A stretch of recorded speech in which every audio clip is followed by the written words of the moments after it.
Our next question, Jim, sent to CornyDriveThru@gmail.com from Kevin Richards in South Wales. Do you remember the first time you saw Ric Flair? And if so, what was your first impression?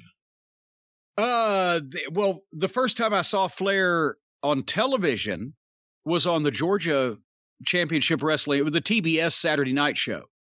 And obviously there was no home video at the time, but we'd already read about Flair in the magazines, seen pictures and etc. As I regret, Weasel Dooley, as a matter of fact, had seen Flair in person before I did because he went to St. Louis.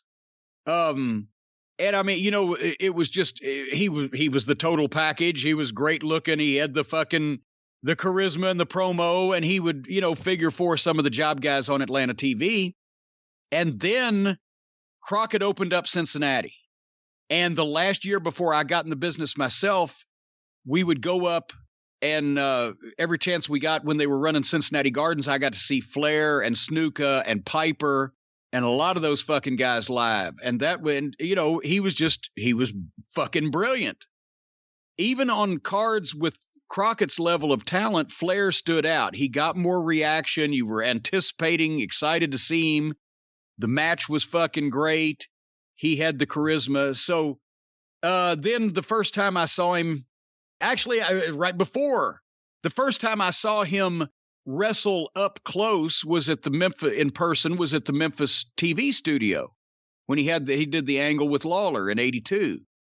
Right before you became a manager. And then the next week I became a manager. So the next time I saw him was in Mid-South in '84 when we were in the locker room with each other. So that was cool. But he made a first impression because you could just tell that this was a guy that was a step above most of the guys in the business at that time. We're talking 79, 80, 81, that era before he had been on national TV a bunch, before there was home video so everybody could see him, but everywhere he went, he got over. And that's why they sent him to St. Louis to get over, because they knew he was going to be a future NWA champion. And even though Crockett wanted to keep him in his home territory because he'd been drawing money there since fucking 75, he sent him to Atlanta to get on the TBS TV, sent him to Florida to make shots and some of the other NWA strongholds because they knew that they were preparing him for, big future runs. So, but yeah, it wasn't hard to figure out what all the fuss was about when you saw Flair in those days. When did you first get the TBS show? When did you first get TBS?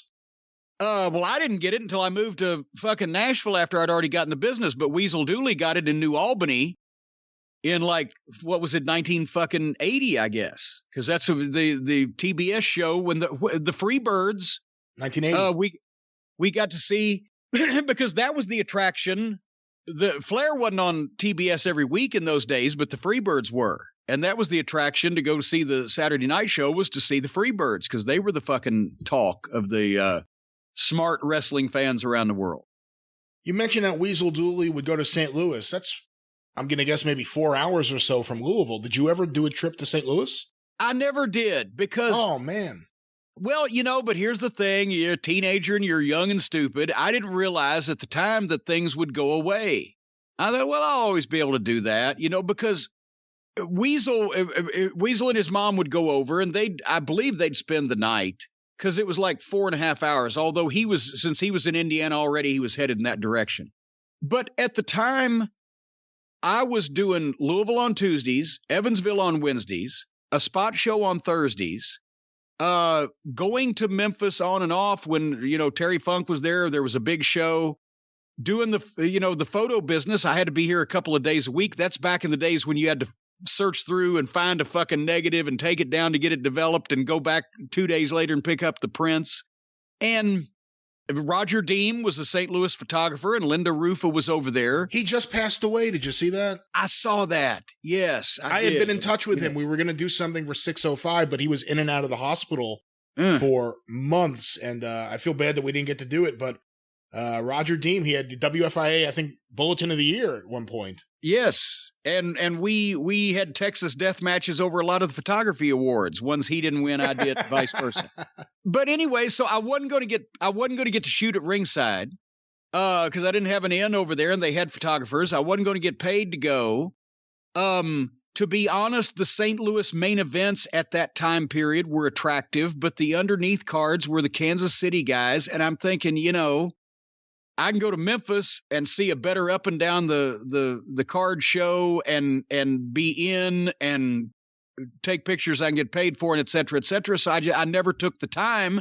I didn't imagine that I didn't know Sam Muchnick was going to retire until they announced he did. I didn't know that the business would go to hell in St. Louis shortly after, and I didn't know that I was actually going to get in the business and not have any time to go watch wrestling as a fan. So that's why I didn't go to St. Louis.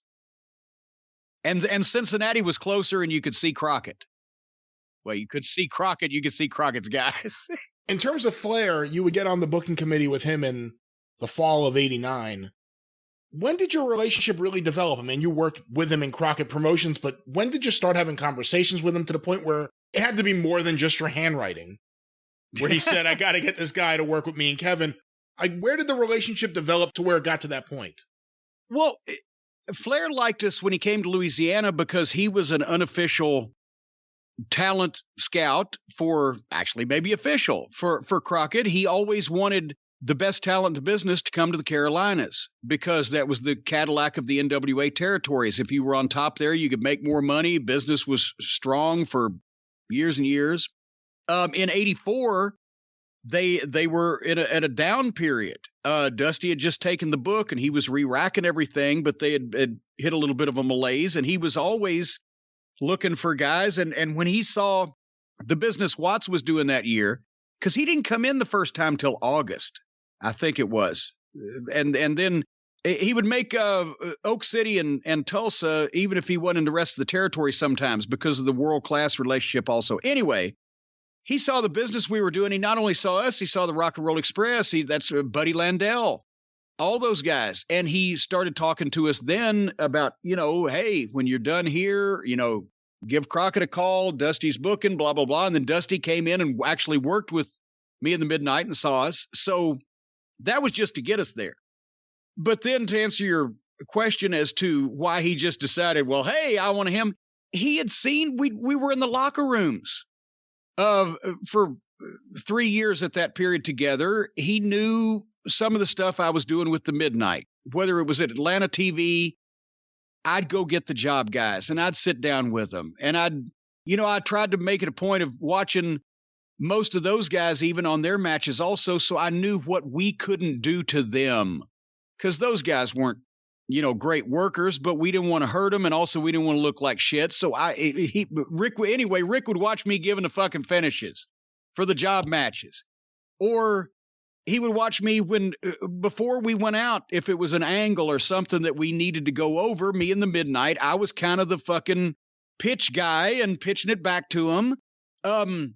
The Fantastics program, he knew that was mine with Dusty, not only pitching him the idea of what, we had nobody to work with. We just renegotiated our contract with Crockett for more money were in the process of renegotiating in early '88. We didn't have a team to work with. I went to Dusty and pitched Bobby Fulton and Tommy Rogers. I said, they're the best babyface team in the ring in the business, except for the Rock and Roll. And we've already been through the Rock and Roll and they're gone now. I think that's one of the periods they were on the outs with the company. I said, we can do a tremendous program with these guys. It ain't going to be the main event, but we'll tear the house down. Can we bring them in? They're in Dallas now, but I've been talking to them. They're ready to make a move. Okay, let's do it. And then the first 2 or 3 months, that was my program. But Dusty let me pitch, and then he polished it and then let me do it. We put them over in a non-title match, their first appearance, to get people's attention and give them credibility. Then we did the angle with the DQ and the belt whipping on the first Clash of Champions to lead to the big, hour-long match that we did on Worldwide Wrestling, the syndicated TV from Chattanooga, where we put the fucking U.S. tag belts on them and then had the program and all the house shows. They were great matches. Wasn't the main event. Didn't draw a huge amount of money, but nothing else it was at that point in time anyway. But got the Feud of the Year awards and all that stuff because we had great matches. And Rick had seen me going over stuff with the guys and pitching that. And it also the original Midnight thing, the angle. He had seen me be involved when I was doing TV announcing. We would be in the production meetings, and I had interviewed him and the Horsemen many times, and we just talked a bunch. So it wasn't like just out of nowhere he thought, well, I'll just put Cornette on the booking committee. He knew I had been doing some of this stuff in an unofficial capacity as related to what I was involved in. And he could count on me not to do anything fucking screwy or fuck shit up, I guess. That's about the only thing I can say. And I had some good ideas, and I understood how to give finishes. It didn't used to be that hard. Now, because I had seen a million people who knew what they were doing do this, and a bunch of people who didn't really know what they were doing do it, and I could figure out the difference between the two of those. Now, even if somebody has good ideas or whatever, they have probably worked around 2 or 3 people, if they are lucky, that have any fucking clue of what the wrestling business is all about. So there's nobody's formed them. Well, you used to have people that could say no, and here's why. And now everyone says yes. Yes. Yes, let's do it. Let's get it on TV.